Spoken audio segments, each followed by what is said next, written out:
So this is a quick short set of short videos to talk about how we would look at social media data from Twitter in a usable form for analysis or better understanding of people.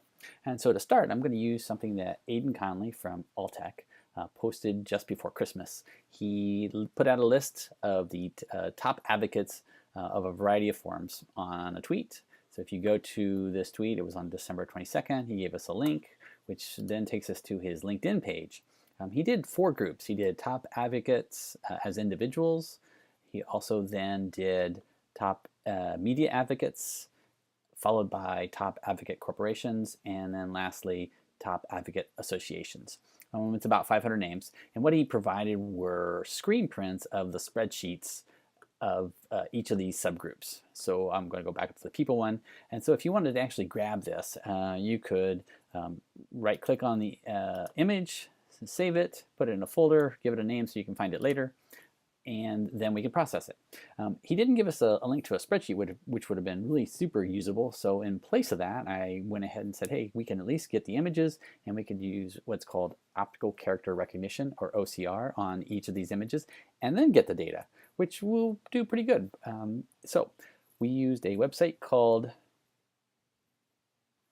Online OCR. It is a free site up to a certain number of images. And so what you can do is go here, select your file. I've already done this once. I'll go ahead and grab the top ag people and I'll open it. And then it uploads it. What do you want to send it to? I want to send it to Microsoft Excel. And I go and say, hey, go ahead and convert. After a little bit, it'll process. The image isn't that big. Important thing about OCR is the image must be clean. And since what Aidan provided us were screen prints of the spreadsheet, the images are very clean.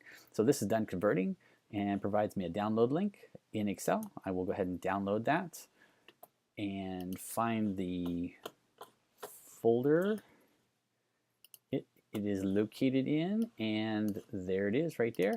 I will open it up, and it provides a spreadsheet. Now, you're not really done at this point. What this did was it provided a spreadsheet of what it thought it recognized. There are some elements to clean up here, and I'll do that in the next video.